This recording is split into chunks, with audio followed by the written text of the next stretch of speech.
We now come to that portion of our service this evening that we joyfully anticipate each year, and that's the official awarding of the Community of Christ International Peace Award.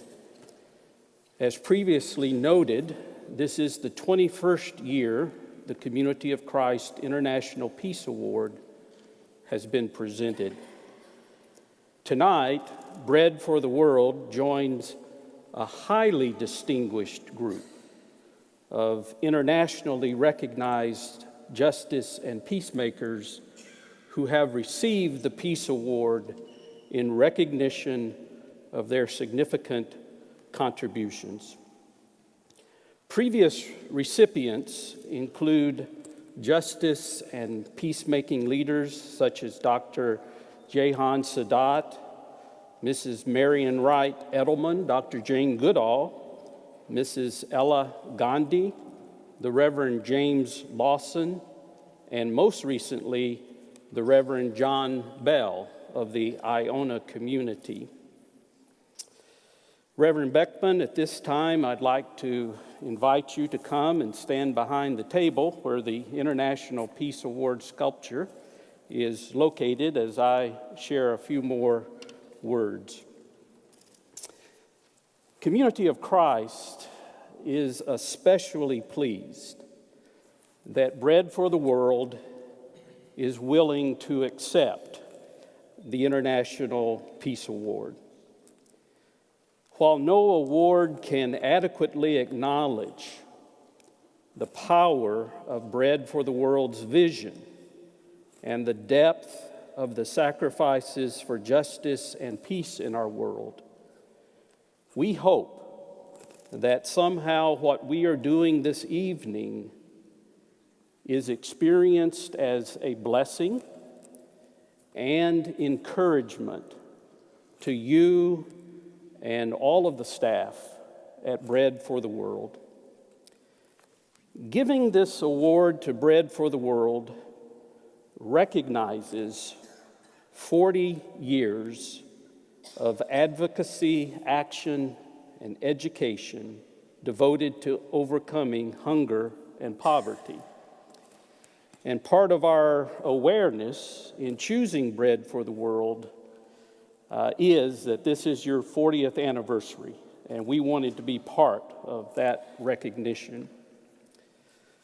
Bread for the World not only offers an alternative vision for the world in which we live, but great inspiration for all of those who seek justice and peace for hungry and suffering people wherever they are. Now, each recipient of the International Peace Award is given a beautiful bronze sculpture mounted on a solid wood base. And each one is created individually and uniquely. And there's a story we would like to share that most of these people are aware of. But I'd like to share it again about this sculpture. Gail Sundell, the Wyoming artist who created the sculpture, recounts, "I thought of the idea of God handing the earth to us, and I needed a model of hands. So I asked my husband Tom and our son Tim to be the models. I wanted the larger hand placing the earth in the smaller hand. When I was through with the sketch, I realized that what I really wanted to say, that we adults are handing the world to our children." Unfortunately, Gail was not able to be with us tonight. I received a message today that she is excitedly awaiting the imminent arrival of her first grandchild. And those of us who are grandparents can appreciate the choice she made.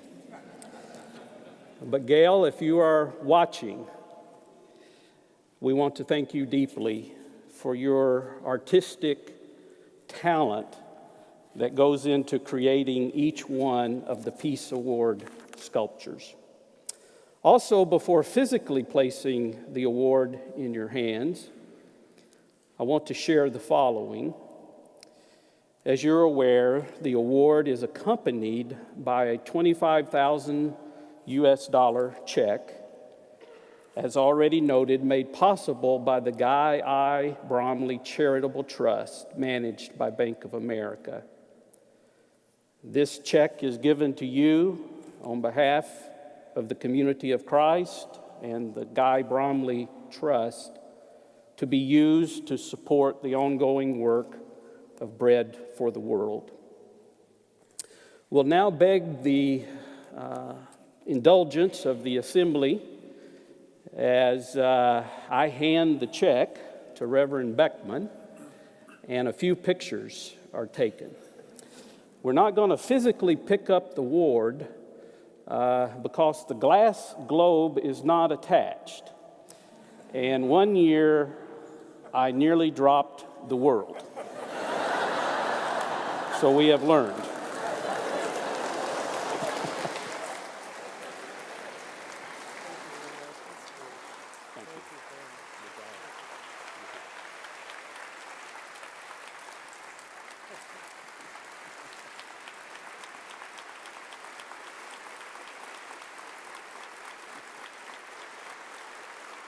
Thank you for all your work. No, thank you.